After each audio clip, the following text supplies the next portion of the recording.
Boa noite, pessoal. Hoje eu vou seguir com um tema que a gente sempre vem seguindo, que é o grande eixo sobre maturidade emocional. E, em especial, eu quero dar continuidade da última live, em que eu falei sobre o que nos faz bons e o que nos faz maus. E hoje eu queria dissecar um pouco o que está por trás do que a gente considera egoísmo, maldade, coisa do capeta, tudo aquilo que a gente considera como se fossem coisas mais problemáticas no comportamento, ou que a gente veria como coisas ligadas à imaturidade emocional, né? Porque toda vez que a gente pensa numa pessoa imatura, não sei se vocês pensam assim, eu penso assim, a gente sempre tem uma tendência a pensar numa pessoa a qual a gente não confiaria o nosso bem mais precioso, né? Depois que eu virei pai, esse é um critério que eu uso. Eu deixaria essa pessoa para cuidar da Nina? E aí se eu penso, não sei se ela voltaria viva. E aí eu ficaria... eu uso isso como um critério do quão maduro eu considero uma pessoa. Não que uma pessoa que saiba cuidar de uma criança necessariamente seja madura, tá? Mas assim, ela vai voltar viva? Então, esse é um critério que eu uso para poder pensar em algum nível de responsabilidade, cuidado, atenção. Porque se é aquela pessoa que se distrai, se esquece, fica tão focado em si mesmo, que de repente quando vê, sei lá, minha filha pegou fogo, talvez não seja uma pessoa que eu confiaria muito aos cuidados, talvez não tenha algum nível de maturidade relativa, né? Mas, de novo, eu não estou dizendo que quem cuida necessariamente é uma pessoa madura, né? Senão todas as babás do mundo seriam seres maduros e sábios, e a gente sabe que não é necessariamente verdadeiro isso. Então vamos lá. Quando a gente pensa na bondade, ou na maldade, ou no egoísmo, vamos colocar assim, a gente sempre pensa que são características morais. E na última live eu falei, eu estava tentando desmistificar um pouco essa coisa de que bondade e maldade tem a ver com uma característica cognitiva meramente, que tem a ver com uma coisa meio eu quero fazer o bem, logo faço. Não quero fazer o mal, logo não faço. Se fosse assim, a gente viveria num mundo incrível, né? Porque a gente sabe que tem um valor, que a gente faz bom, ajudar o próximo é uma coisa boa, prejudicar o próximo é uma coisa ruim, mas por que raios que a gente prejudica alguém e não ajuda quem a gente poderia ajudar? Se fosse uma questão meramente cognitiva, os nossos valores garantiriam as nossas melhores ações e as nossas melhores intenções. Mas na prática, a gente não faz isso, certo? Então, existem elementos psicológicos que vão na contramão das nossas intenções, das nossas melhores intenções. Existem os valores que a gente aprende, porque as pessoas ensinam a gente, porque estão no código de conduta e de convivência, vamos dizer assim. Existem os contravalores, que é aquilo, não que os nossos pais nos ensinaram, mas aquilo que às vezes os nossos pais vivenciaram com a gente. Ou seja, uma coisa é o que eles diziam, outra coisa é o que eles faziam. Então, dentro da gente, essa dinâmica da moralidade se torna uma confusão, uma guerra, né, como alguém escreveu aqui, que tem a ver com essa luta entre o que eu sinto que deveria fazer e aquilo que os meus condicionamentos emocionais me levam a fazer. Na prática, Quer dizer que se eu não tenho uma base psicológica consistente, não importa o quanto as minhas intenções de bondade sejam altas, eu poderia simplesmente não levar aquilo em consideração e fazer uma coisa que seja prejudicial. Ou seja, eu intenciono fazer o bem, mas na prática eu prejudico uma pessoa. E aquilo que eu entendo como maldade é uma coisa que pode ser muito sutil. Alguém perguntou aqui. Porque a maldade clássica, aquela, sei lá, do serial killer que vai matar você, beleza, essa daí é uma coisa meio clássica. Alguém queira matar outra pessoa, tudo bem, todo mundo entende que é óbvio que tem a ver com uma maldade.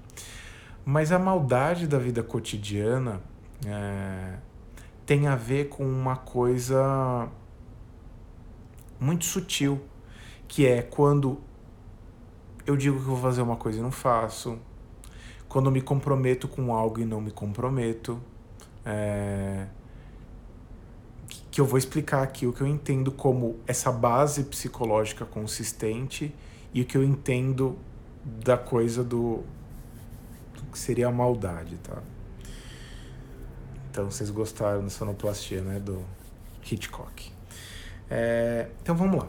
Vamos para algumas características que eu desenhei um pouco aqui, que seriam essa base consistente psicológica da bondade.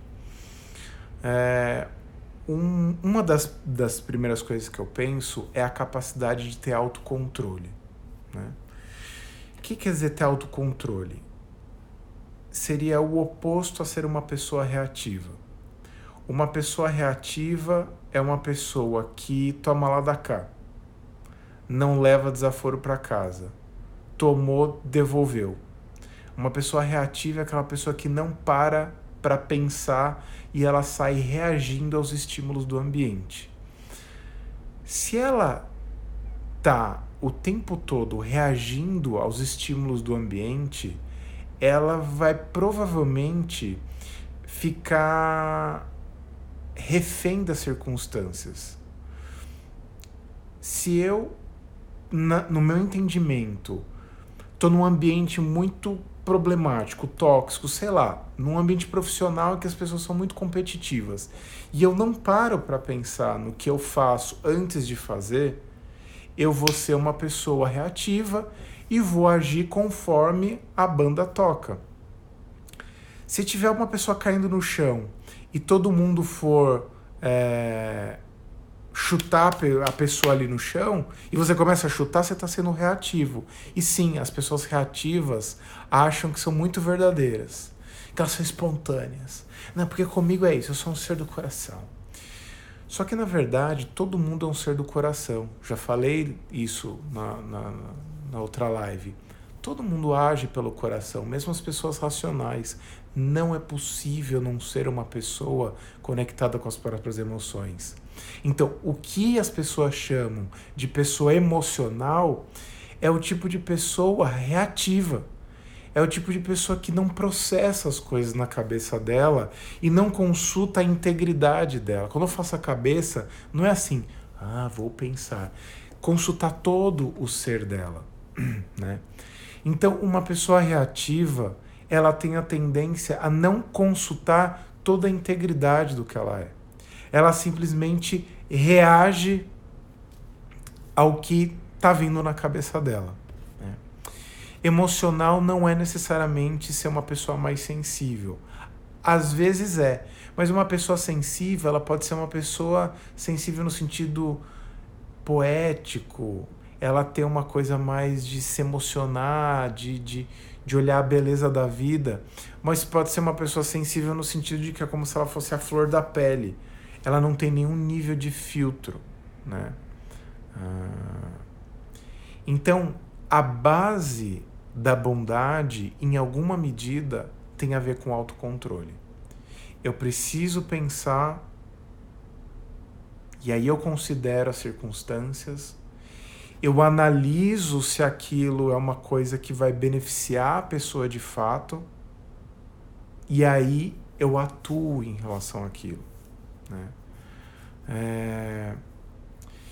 Então, nesse sentido, a bondade, ela se baseia na capacidade de você processar as informações e não agir por imediatismo. Já o egoísmo, no contraponto, ele é imediatista, ele é reativo, ele não considera as coisas a médio e longo prazo. Tudo é definido no curtíssimo prazo.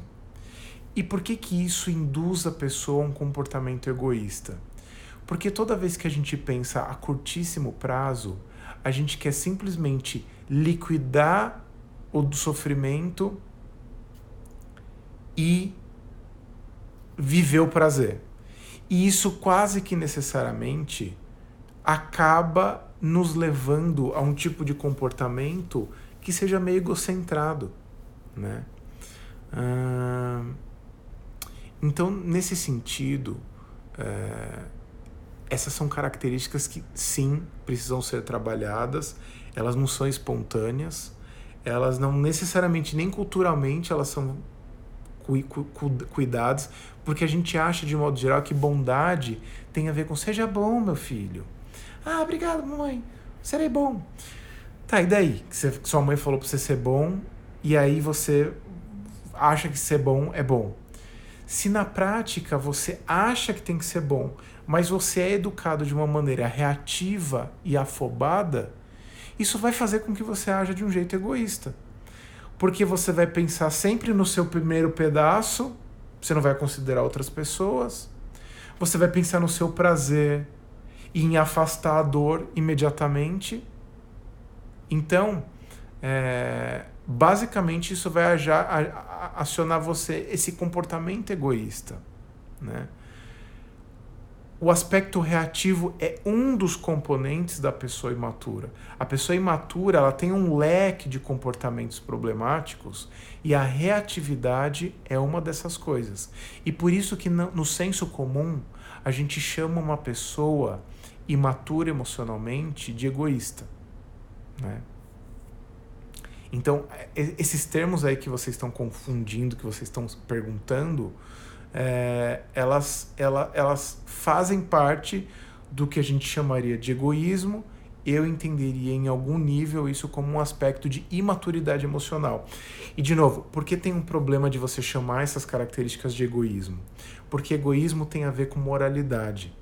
E moralidade parece que tem a ver com uma escolha pessoal. Eu prefiro pensar em termos de imaturidade emocional, porque eu entendo que faltam mecanismos emocionais para que essa pessoa regule o comportamento dela que levam ela a agir de uma maneira egoísta. Então não tem a ver com uma questão cognitiva, né? Não tem a ver com uma questão racional.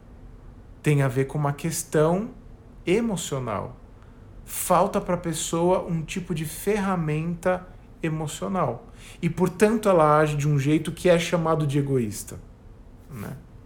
Vamos devagar, vocês vão conseguir entender cada coisa aqui. Outra coisa importante para a questão da bondade, do bem, vamos dizer assim, do bem agir, tem a ver com você ter responsabilidade pelas suas ações, né? Você ter responsabilidade pelas suas ações é você entender que o que você faz é responsabilidade sua, no sentido de que fui eu que produzi isso. Fui eu que produzi esse comportamento, ainda que eu diga que não tenho tanta... Não era minha intenção. Eu posso dizer assim, puxa, não era minha intenção, né? Não era minha intenção isso aí. Isso daí não é a minha intenção. Tudo bem, não era a sua intenção, mas foi você que produziu esse comportamento que criou um problema para outra pessoa. Não era a sua intenção, mas você criou um problema para outra pessoa. E se você criou um problema para outra pessoa, ainda que não seja a sua intenção, é um problema, né? Então, a pessoa que não assume a responsabilidade sobre o que faz é aquela pessoa que está sempre apontando Por que você fez isso? Não fui eu, foi ele. Por que você fez isso? Eu fiz isso porque você fez isso. Essa pessoa que está sempre dizendo que fez uma coisa por conta das circunstâncias, ainda que não seja a sua intenção, se você acha, bom, olha, eu fui meio frágil, tava todo mundo batendo na pessoa, eu fui lá e bati. Tava todo mundo falando mal da pessoa, eu fui lá e falei. Ainda que eu tenha sido levado pelo coletivo, eu preciso assumir a responsabilidade de que eu me deixei levar pelo diz que me disse, né? Então, assumir a responsabilidade pelo que faz. Então, se atropelou alguém, para o carro e socorre a pessoa. Não foi o vento, não foi o acaso, não foi o destino, não foi Deus, não foi o universo, foi você que atropelou, né? Você atropelou a pessoa, você machucou a pessoa. Eu fiz algo, eu prejudiquei você, desculpa, eu prejudiquei você e eu quero agora corrigir o que eu fiz. O que eu posso fazer para corrigir o meu erro, né? Então, quando eu assumo a responsabilidade por aquilo que eu faço, isso me leva a uma condição de bondade, de mais amadurecimento psicológico. Agora, quando eu empurro e digo que sempre a culpa tem a ver com um impulso incontrolável interno ou com uma influência ruim externa, eu vou incorrer num tipo de comportamento mais egoísta, né? Outra característica, psicologia, vamos dizer assim, da bondade, a empatia, que é a capacidade de se colocar no lugar do outro.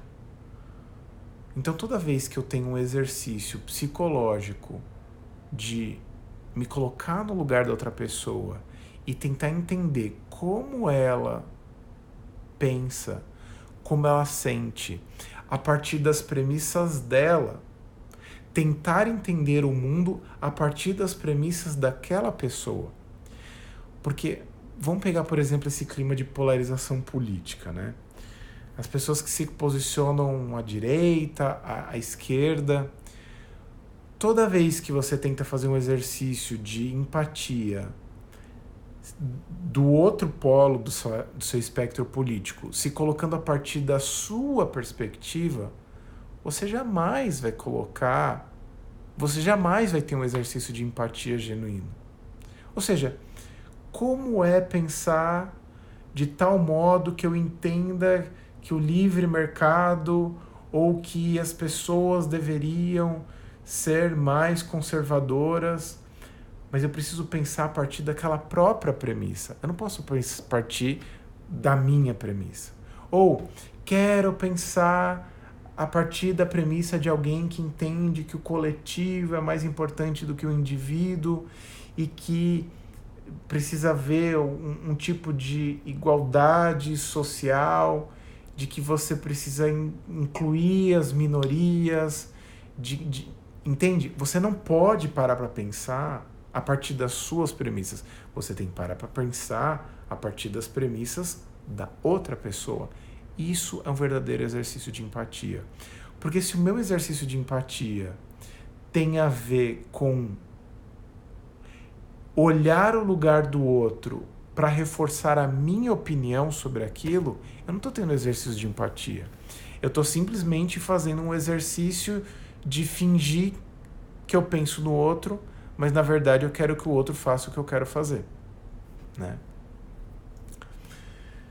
Então, só para não perder, o egoísmo é a maneira com que socialmente nós qualificamos um comportamento imaturo. É isso, né? Outra característica que a gente chamaria, vamos dizer, de egoística ou malvada, vamos colocar assim.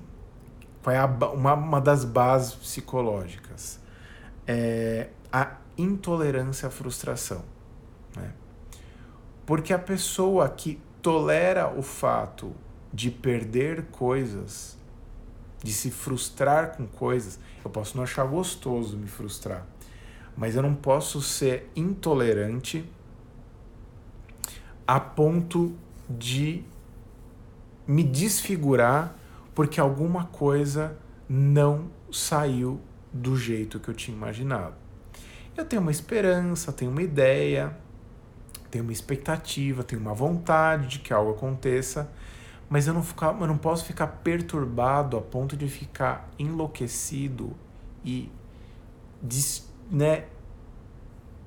xarope da cabeça simplesmente porque uma coisa não saiu conforme a minha fantasia. Né?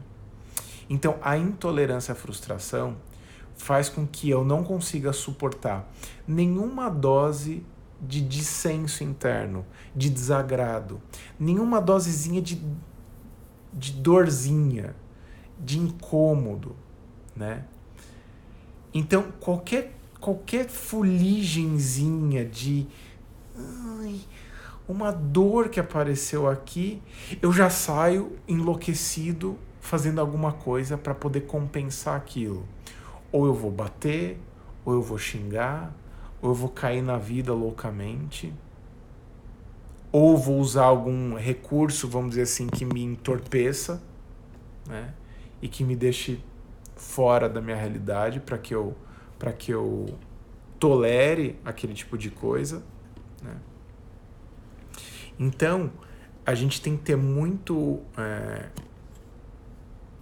consciente esses mecanismos psicológicos que estão por trás do que a gente chama de egoísmo e de maldade. Então, tolerar a frustração é uma coisa que você vai exercitar como? Se permitindo ser tocado pela tristeza própria de perder alguma coisa que você considera valiosa. Né? Você considera o seu emprego valioso, você perdeu seu emprego.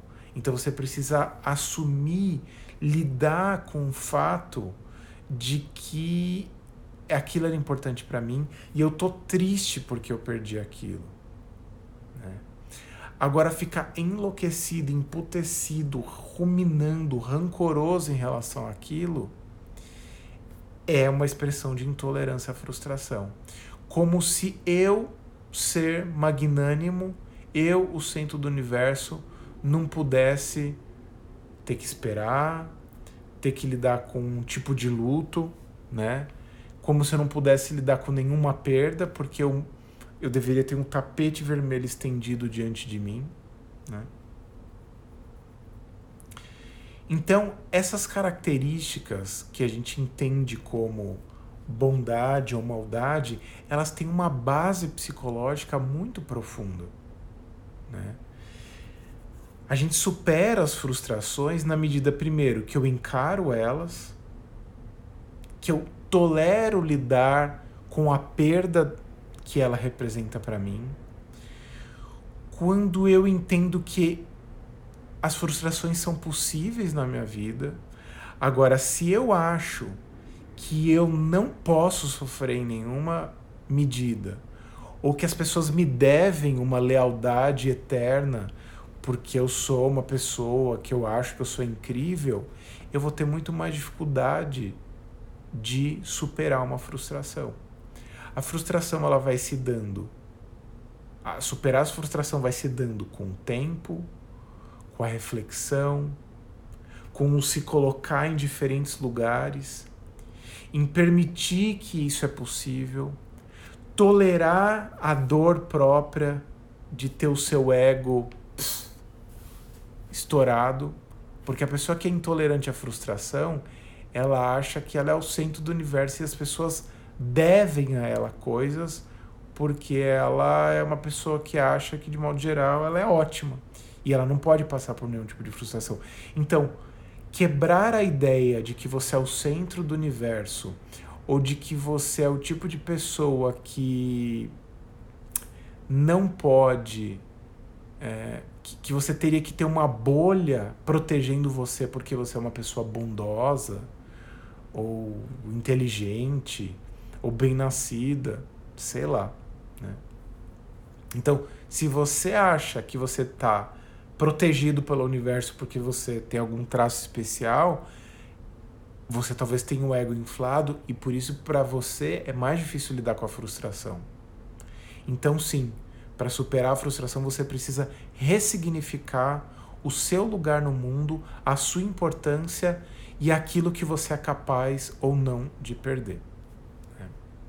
Então essa é uma das características. Sim, essa pessoa normalmente costuma ser muito brabinha, nervosa. Outra característica da pessoa que eu chamaria de egoísta, né? Que as pessoas chamam de egoístas, mas que eu chamaria de imatura. As pessoas que são distraídas e esquecidas, né? Aí já vai mexer na sensibilidade das pessoas, né? Ai, Fred, eu sou muito distraído, eu sou muito esquecido. E, sei lá, será que eu preciso de vitamina? Será que se eu tomar uma vitamina eu vou melhorar e vou ser menos esquecido, menos distraído?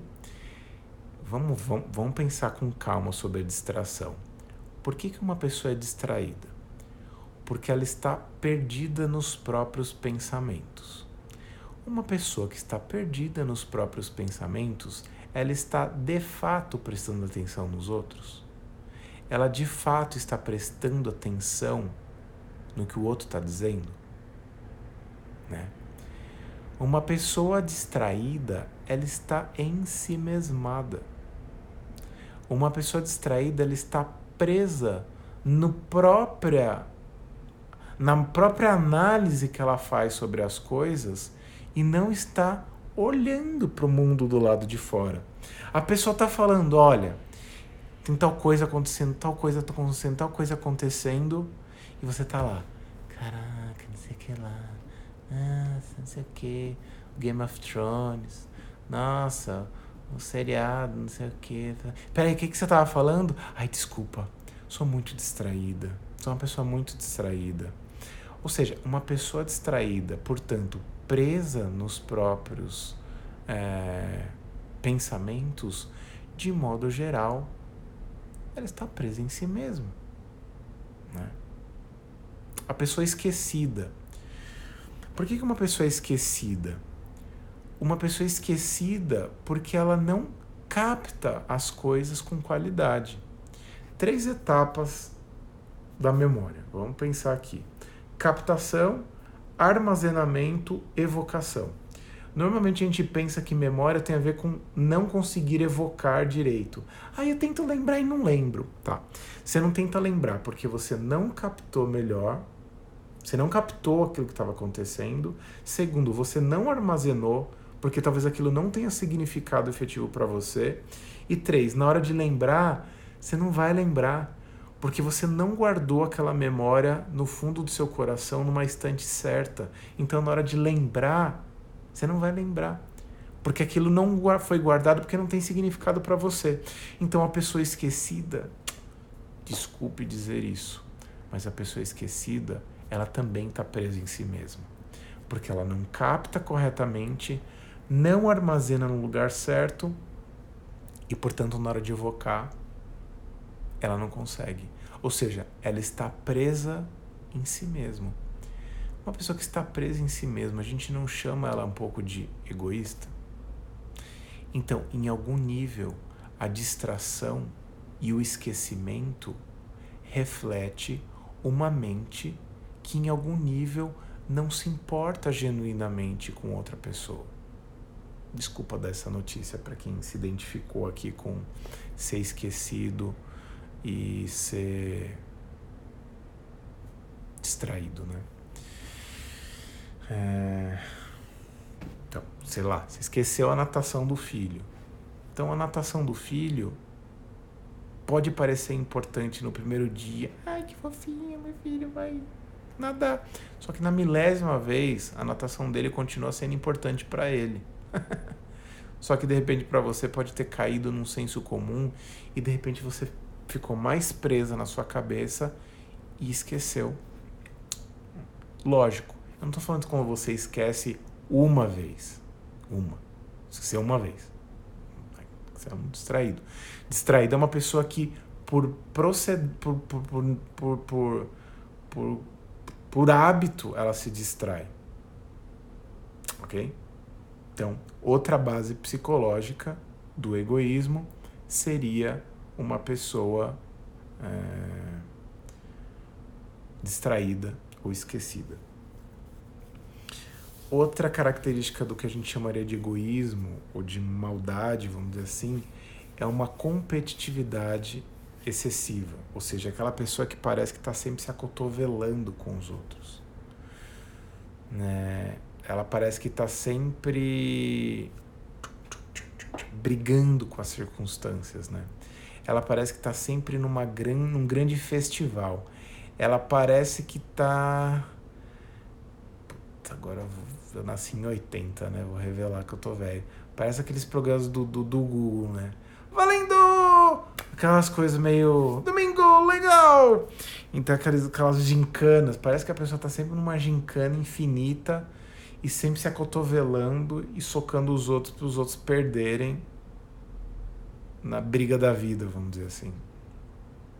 Então, a pessoa que vamos dizer assim, competitiva, ela não tem um senso de que a vida não tem parâmetro, não tem competição. Ela inventou e embarcou num discurso coletivo de que é possível comparar duas existências humanas. E de que uma tem que ser mais que a outra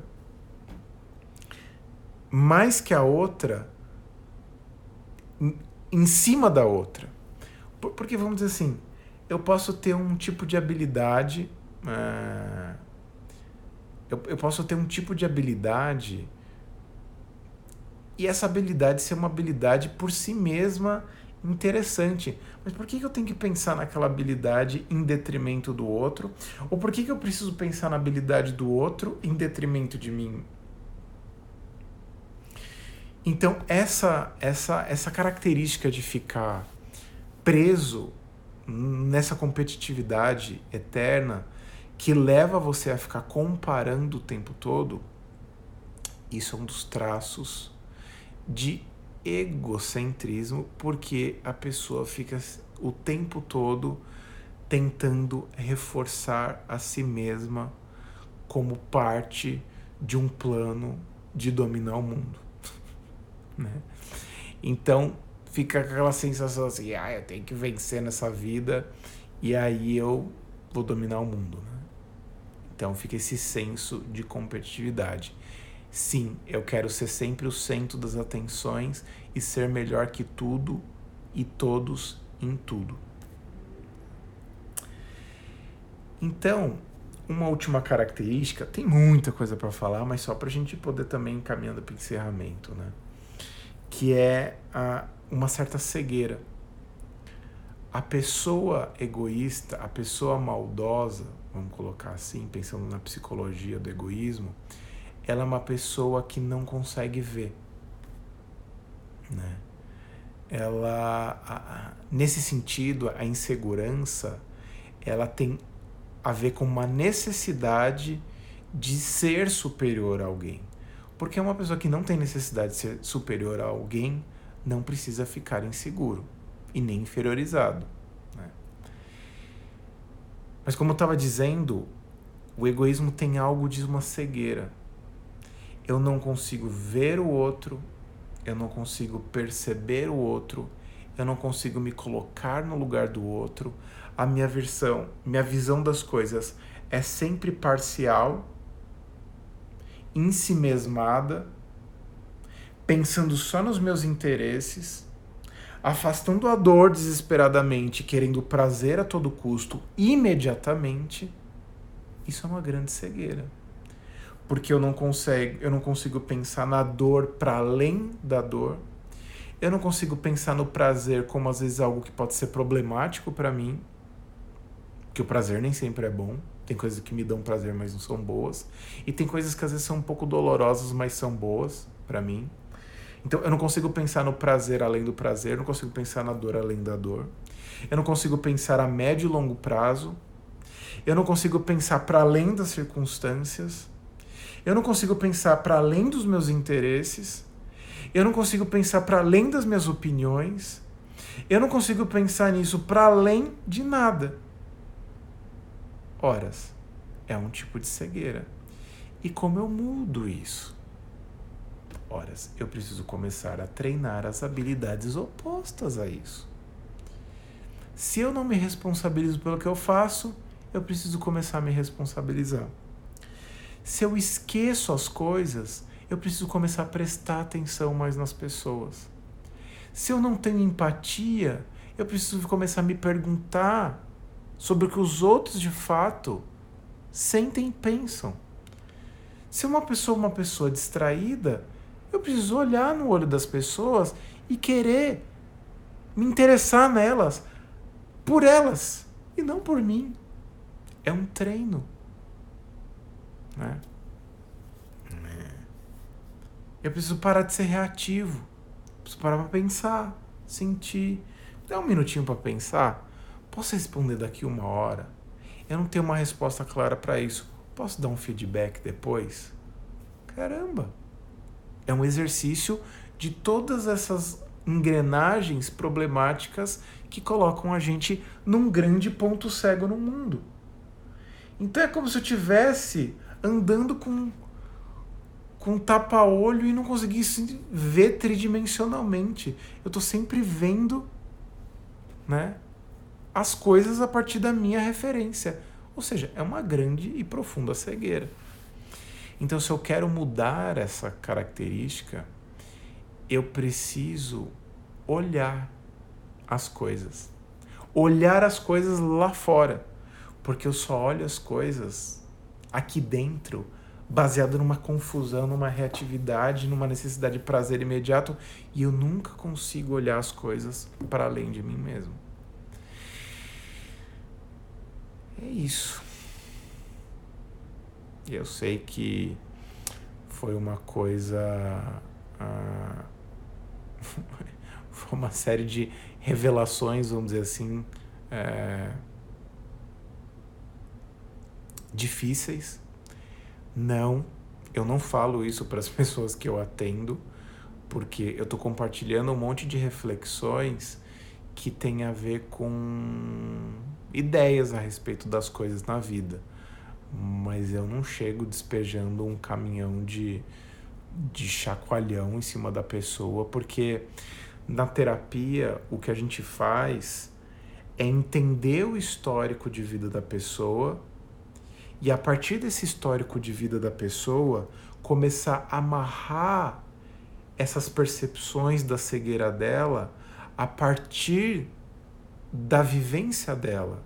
Porque a verdade é que ninguém tem efetivamente culpa de ter esse grande ponto cego com as coisas. Então a pessoa precisa ser trazida lentamente para essa realidade de ver as coisas para além de si mesmo. Ninguém acorda de manhã e fala assim: você é um desgraçado, vou acabar com a vida dos outros. Lógico, tem a ver, tem gente que pode fazer até isso, né? Mas a maior parte de nós aqui, que todo mundo aqui meio desesperado, falando: eu sou assim, eu sou assim, eu sou assim. Ninguém acorda cedo, de manhã cedo, e fala: vou ferrar com a vida dos outros.